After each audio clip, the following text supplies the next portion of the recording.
Nursing എന്ന് പറയുന്ന field നമുക്ക് ഒട്ടും സഹിക്കാൻ പറ്റത്തില്ല. നല്ലപോലെ പഠിച്ചാൽ മാത്രമേ നമ്മൾ കയറിപ്പോകത്തുള്ളൂ. അപ്പോൾ നഴ്സിംഗിന് കയറിയപ്പോഴത്തോട്ട് ഞാൻ നല്ലപോലെ പഠിക്കുകയും നല്ലപോലെ പുറകിലോട്ട് നിൽക്കുന്ന കൂട്ടുകാർക്കൊക്കെ പറഞ്ഞു കൊടുക്കുകയൊക്കെ ചെയ്യുമായിരുന്നു. അപ്പോൾ അവരും എൻ്റെ ഒപ്പം ഇരുന്ന് പഠിക്കും. അപ്പോൾ അത്രയും നാളും പഠിച്ചിരുന്നിട്ട് ഫസ്റ്റ് ഇയറിൻ്റെ എക്സാം എത്തിയപ്പോഴേക്കും എനിക്ക് പെട്ടെന്ന് എന്തോ ഒരു പേടി. അപ്പോൾ ഞാൻ അമ്മേനോട് പറഞ്ഞ്, അമ്മ എക്സാമൊക്കെ ആവാറായി, എന്തോ പേടി, തോക്കുമെന്ന് തോന്നുന്നു.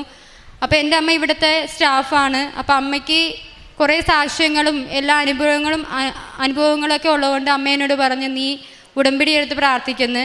അപ്പോൾ ഉടമ്പടി എടുത്ത് പ്രാർത്ഥിച്ച് ഞാൻ ഫസ്റ്റ് തന്നെ വെച്ചത്, എനിക്ക് ഫസ്റ്റ് ക്ലാസ് എന്താണ്, ഡിസ്റ്റിങ്ഷൻ എന്താണ് എന്നൊന്നും അറിയത്തില്ല. കുറേ കേട്ടിട്ടൊക്കെ ഉണ്ട്. അപ്പോൾ എനിക്കിങ്ങനെ പറഞ്ഞ്, അമ്മേ മാതാവേ എനിക്ക് ഫസ്റ്റ് ക്ലാസ് വേണം എന്നാണ് ഞാൻ ആദ്യമായിട്ട് തന്നെ ഉടമ്പടിയിൽ നിയോഗത്തിൽ എഴുതി വെച്ചത്. അപ്പോൾ എക്സാമിന് പഠിക്കാനായിട്ട് ഞാൻ 10-14 മണിക്കൂറൊക്കെ ഇരുന്ന് പഠിക്കും. അതിന് മുന്നേ തന്നെ 5:30 എണീറ്റിട്ട് രാവിലത്തെ പ്രാർത്ഥനയൊക്കെ ചൊല്ലും.